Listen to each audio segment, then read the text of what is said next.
help Earth feel better. Hi, I'm Redus. I help the earth by using less. I turn off lights, I take short showers, and I only take what I need. And I'm reuse. I use things again instead throwing them away.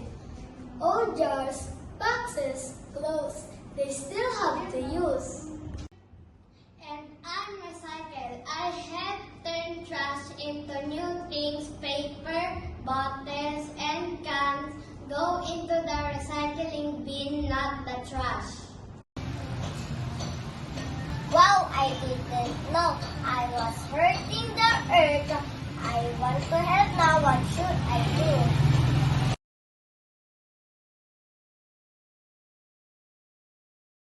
Wasting use only what you need. That's reducing.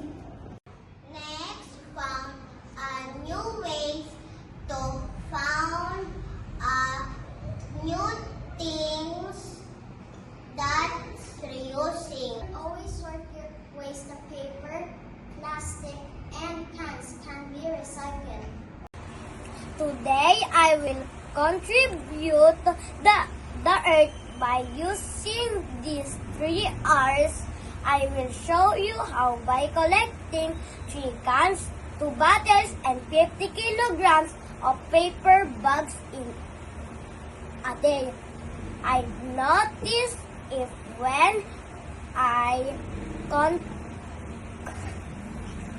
computed this in a week, I got 15 cans, 10 bottles, and 250 kilograms in 1 week. That's great idea. You can already earn, and you also help in cleaning up the trash.